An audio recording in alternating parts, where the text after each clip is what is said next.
The idea of your father being stuck in this cell, being tortured.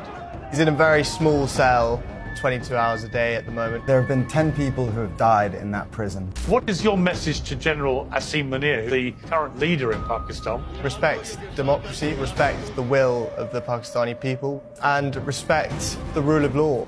Trump has a great relationship with our father and vice versa. Thank you, Ben. If anyone can make a difference, he can. Are you prepared to risk being arrested and going to Pakistan? On one side, we just want to see him. It's been too long since we've spoken to him. Do you fear that he may die in there? There's so many ways for them to plot some kind of assassination.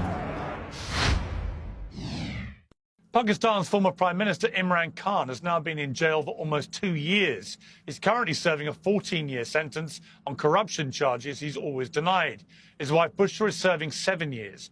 Reports suggest that both Khan and his wife are now being kept in harsh and degrading conditions, which amount to political persecution, and that Bushra has been gravely unwell. Well, Khan and his party remain hugely popular in Pakistan, and the case has roiled the country, which Khan claims is living under an undeclared martial law. Well, joining me from our studio in London are Imran Khan's two sons, Sulaman and Qasim. Well, welcome to both of you to Uncensored. I said this to your dad when I last interviewed him. When I was about 10 years old, I was a fan of Sussex County Cricket Club and used to bowl at your dad in the nets when he played at Sussex. And all I remember about him was he was an incredibly kind-hearted, generous man then as a cricketer who allowed kids to bowl him in the net. So, I go back a long way with your dad in his other incarnations as a great cricketer. For you guys, I know you both love your cricket, but for you guys, just on a human level, let me start with you, Suleiman, if I may. On a human level, you've now not seen your father for how long? Coming up to 3 years in November. And you haven't spoken to him, I think, for at least 4 months? Yeah. Last time we spoke was in March, I think. Right, and you're 28, and Qasim, you're 26. I've got three sons, 32, 28, 24. I couldn't imagine going a week without having any contact with them. What has this been like for you guys on a human level? I mean, it's been, it's obviously brutal. We're used to speaking to our father very often. I mean, the court mandated that we speak to him once a week. We barely spoke to him, once every 2 or 3 months. And even when we did speak to him, we would often get a message at around 2 a.m. in the morning saying, you're going to speak to him at 9 a.m. And so if you miss it, that rolls on. It's another 2 months we don't speak to him. So that was our one kind of solace, that we got to at least speak to him occasionally. Now, since the last interview we did, it seems they've become a little bit stricter, and we haven't spoken to him once since the last interview we did. It seems like that's kind of a technique that they're using to try and break him or cause him a little bit more distress. And Suleiman, what conditions do you believe your dad is now living in? So he's in a very small cell. He has to be in there 22 hours a day at the moment. He's only allowed out of his cell for 2 hours a day at the moment. They've restricted access. Books were kind of his only solace. They've kind of restricted access to the books that he wants. He's had access to his lawyers and his personal physician and his family members restricted. I'd like to add as well, the conditions in there are awful, as in there have been 10 people who have died in that prison of hepatitis C, and that's because of unsanitary conditions, equipment like razors and things that haven't been cleaned properly. So, it's very, very clear to see their awful conditions. He's washing himself in water that isn't just unfiltered, it's visibly murky. It's apparently discolored. So, the hygiene levels in there are pretty abhorrent. Do you fear, Qasim, that he may die in there? I mean, you try not to think about things like that, but yeah, I mean, I've had moments where I've thought, am I going to see him again? And, it's been so long. This is the longest we've ever not seen him. Also the longest I've ever not spoken to him. So now it's just getting so desperate that, we're quite private people. We don't usually do things like this, but it's getting to a stage where we're desperate. We want to do whatever we can. You know, I last spoke to your father just soon after the assassination attempt on his life, and he said this: when you're a political leader and you're in the situation that you're in now, where there's a genuine threat against you of assassination, do you feel fear?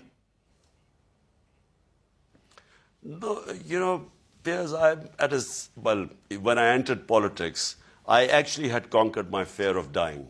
Otherwise, I would not have entered politics, because I came in to stand up against the entire status quo. I came to fight corruption.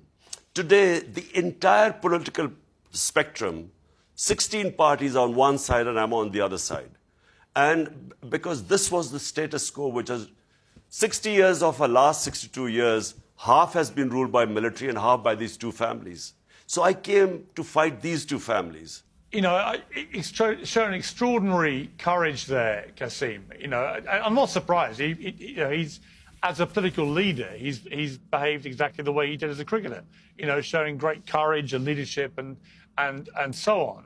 But you know, that was an occasion where he very nearly got killed. I mean, it was a very, very close escape from assassination. Again, as his son, what is that like for you? Look, Piers, we built a very thick skin with him. When we were younger, we knew he always went headfirst into very dangerous situations. He went against mafias. We saw him get shot. That was the last time we actually went over there. Was straight after that, and that's the last time we saw him. But you know, he's a very resilient character. He's always been like that. It's a strong faith. He was like that even before he had that strong faith. It's obviously it's brutal to see him right now. This is one of the worst situations I've kind of gone through, because we really didn't think it was going to be this long, his sentence or his incarceration. You know, it's an unpredictable place, Pakistan, but to be in there nearly coming up to 2 years, yeah, it's brutal.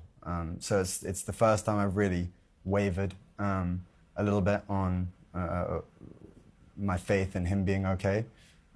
So that's why we're here. Sulaman, I did another interview with your dad where he talked about you guys. Let's take a look at this. You also, Imran, you have kids back here in the UK, and your ex-wife Jemima was on Twitter saying how relieved that they all were to see that you'd survived this. But, you know, in those moments, you must also, you're a father.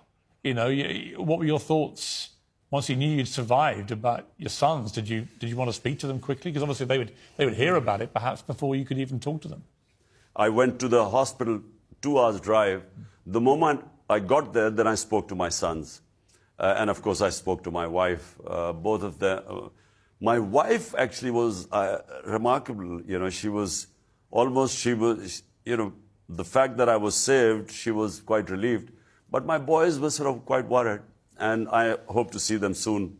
I mean, are they keen for you now to stay out of the public eye? Is that on your mind, your sons, and how they feel? My sons, when they were younger, I'm talking about my older son was very sensitive. So when they were about 8, 9 years old, my older son, that's when he used to worry a lot, you know, and he always wanted me out of politics. But,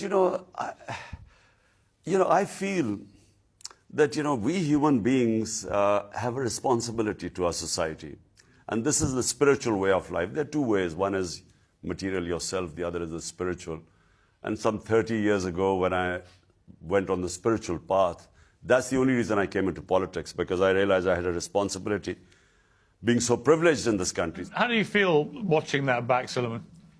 Well, it's completely true. When I was younger, sort of 9, 10, we'd constantly hear about his life being in danger, and I'd always beg him to leave politics, live a more comfortable life, maybe living off the back of his cricket career. But as we've got older, as he's got more successful in politics, I've kind of learned that, and also just getting older and understanding these things a bit more, He wouldn't be happy if he wasn't doing what he's doing. Even if he was living a comfortable life with us in the UK or in Pakistan, he genuinely wouldn't be happy if he wasn't trying to make a change over there.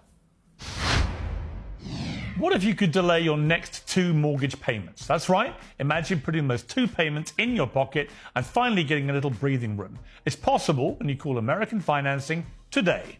Experts at American Financing can show you how to use your home's equity to pay off debt. Consultants are helping many homeowners to restructure their loans and consolidate dates, all with no upfront fees. Their customers are saving an average of $800 per month, which is like a $10,000 raise. It's fast, it's simple, and it could save your budget this summer. So call them today before it's too late. 866-721-3300. That's 866-721-3300. Or visit americanfinancing.net/peers. The ups and downs of the economy can be stressful and worrying. One of the smartest ways to protect your savings is with diversification. And you can start by talking to the experts at Birch Gold Group. Gold's value has surged 40% in the past 12 months, driven by record-breaking central bank purchases. Even with global instability, demand for gold continues to grow. Birch Gold makes it easy. You can own gold to store at home, or you can convert an IRA or a 401k into a tax-sheltered gold IRA. Just text my name, Piers, to the number 989898, and Birch Gold will send you a free info kit on gold. There's no obligation, only useful information. With an A+ rating, with the Better Business Bureau, and tens of thousands of happy customers, Birch Gold lets you take control of your savings today. Text the word PEERS, that's PIERS, to 989898. Kasim, I know that you guys were planning to go over to Pakistan and try and help your father and maybe even affect his release, but that you've been told you won't get visas and that if you do go, you may face arrest and indeed potential imprisonment. Yeah. Is that the case? And what do you intend to do given that backdrop? Well, yeah, so we wanted to go. We want to do whatever we can, as I said, to try and make a difference. We heard maybe, on one side, we just want to see him. It's been too long since we've spoken to him. So when we floated the idea of going, we were told by people in the Pakistani government that we would be arrested. And from other people, we heard, we had warnings from family members, inside sources, all sorts of people saying similar. So we've still tried to get our visas. We still are looking to go at some point. We've applied for our visas, that we haven't had a responses yet. We'll see what happens. Solomon, how determined are you guys to try and get your father out of prison? Incredibly determined. That's like Qasim said, we're quite private people. We wouldn't normally do this sort of thing, but we've recently been to America to speak to politicians over there to see what we can do, see if they can help support and advocate for his release. Yeah, it's just got to the stage where we're doing everything we can to help from abroad. If we can't go over there, if we don't have assurances that we can go over there and see him and make a difference there. Qasim, what's your message for President Trump? Because he, probably of all world leaders right now, he might be able to affect real pressure on this situation. Do you have a message for him? Well, yeah. I mean, if anyone can make a difference, he can. We spoke to Richard Grenell, and he was a big advocate of my father. He publicly tweeted in favor of our father. We know that Trump has a great relationship with our father. We know, and vice versa. They had great conversations when they were both in office, and they seem to have mutual respect for one another. If Trump was able to make a statement or in any way speak to the establishment over there to get our father released, I know he's one of the few people who can. So of course, we would love to kind of have a conversation with him or hope for some help from him or support. Obviously, you don't give interviews, you guys, Qasim. I mean, you barely do this kind of thing ever. You've always been very private, as you said, and I've always been very respectful of that to you guys. I know your dad, I know your mum very well. For you to come out and do this kind of interview is a big deal for you, isn't it? It's part of the thinking that you will just raise a lot of awareness, that people may see this and the pressure may increase in a helpful way? Yes, for sure. We want politicians in the UK and America to speak up about the situation over there, the human rights violations. You know, there are countless human rights violations, from the torture tactics they use, turning off the power for 10 days in his cell and all lights in his cell. That's a genuine torture tactic. From the amount of daylight he's able to see. We want these human rights issues to be spoken about by journalists, by politicians, anyone who has a voice, to spread awareness about what's going on over there. And it's not just a human rights issue; it's a democratic issue. The people of Pakistan voted for him. He's the most popular candidate in Pakistan.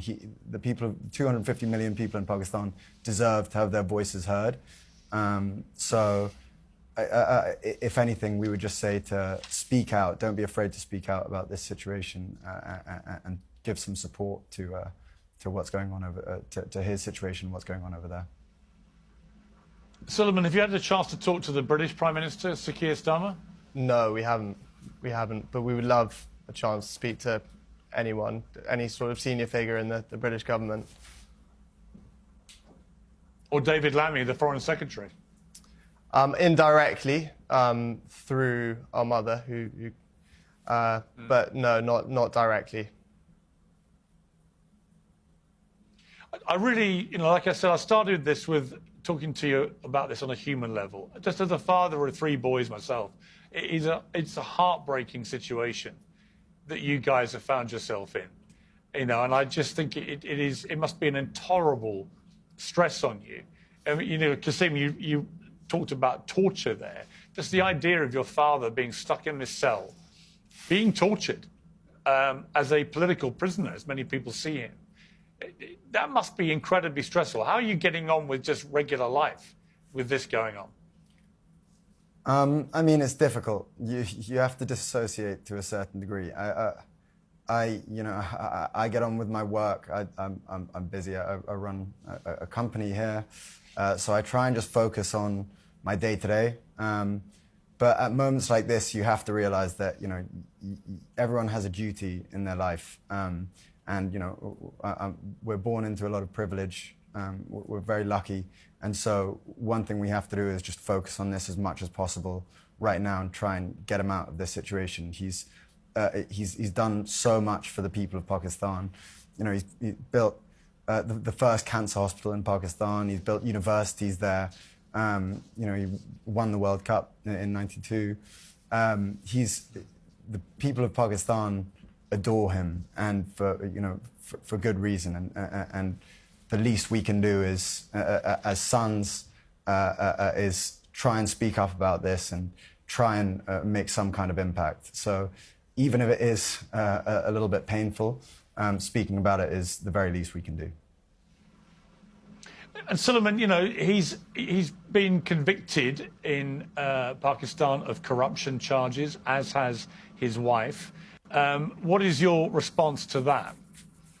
Well, I think anyone who knows him knows that he's not a corrupt person. If he was truly corrupt, he's been offered multiple times to join one of the established parties, and he could have just enriched himself that way, as they have.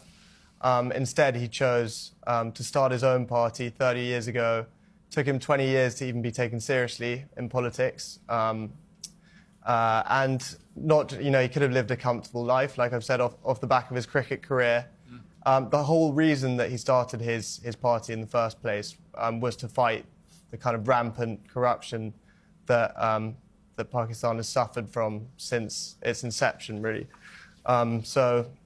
Yeah, he's. I think anyone who knows him, even people within the establishment who are accusing him of this, know that he's not a corrupt person. I interviewed Imran's sister, Alima Khan, in February last year, and she said this. He was shot. There were about 2 snipers and 1 person on the ground who shot at his rally. But then there was another attempt when they barely made it out of the judicial complex, but they had snipers on the rooftops. They were going to shoot at them. That was about to be a second attempt. So it's not that it's 2 attempts. And in jail, maybe we were worried about his safety in jail. Like, is he safe in jail? Will they poison him? So there's always a concern. But I think he's helped all of us come through the past few months. And we feel, well, if you're going to die, then it's going to be a big contribution towards a cause. I mean, there she was raising the spectre of somebody potentially poisoning him, Kasim. I mean, the problem is he's kind of defenseless in there, isn't he? He's on his own. He's defenseless. It's a very vulnerable place for him to find himself. Yeah, completely. It's horrible thinking about him in that cell. When you hear the stories about it just getting worse and worse, what really was quite painful to hear was recently hearing about him losing a lot of weight. The heat over there is unbearable, and we know he doesn't have any air conditioning, he doesn't have any fan. And so he's stuck in this small solitary confinement cell in blazing heat, and losing weight is just not a good sign for someone who's in their 70s, who's been shot recently 3 times. It's the health risks are massive. So there's so many ways for them to plot some kind of assassination. They have complete control, and it's extremely distressing. Yeah, I mean, Suleiman, that is what would be really concerning me if I was in your shoes, is that there's already been assassination attempts on his life. He got his sister talking about potential poison plots and so on. None of this is far-fetched. This kind of thing, I remember meeting Benazir Bhutto a few months before she was assassinated. This is part of life, in political life in Pakistan, sadly. What is your message to General Asim Munir, who's the current leader in Pakistan? What's your message to him about what's happening with your father? I would say respect democracy, first of all, respect the will of the Pakistani people, which was clear despite huge rigging in the general election in February last year, and respect the rule of law, and give him a proper, fair trial. That would be my message, I think. And Kasim, are you prepared, you guys, to risk being arrested and going to Pakistan? Yeah, for sure. We've been attempting to go for a little while. We're looking through whatever we can. So what will be will be. We'll see what happens, but we 100% will be going at some point, whether he likes it or not. Well, listen. Yeah, I greatly appreciate you coming on Uncensored. I've been very moved by your plight. I've talked to your mother a lot, as you know, about this. I feel a long-time affinity with your dad. Like I say, he was very kind to me when I was a young lad, and I haven't forgotten that. And it was fascinating watching him go into politics and a whole different world. But it's a very dangerous position that he now finds himself in. And I just hope and pray that at some stage, sooner rather than later, common sense prevails and you get your dad back, or at the very least you get to see him and talk to him and interact with him, because it must be just for yourselves, never mind him, a form of torture that's going on. So Kasim and Suleiman, thank you both very much indeed. Thanks so much for having us on. Really appreciate it. Thank you, Peter.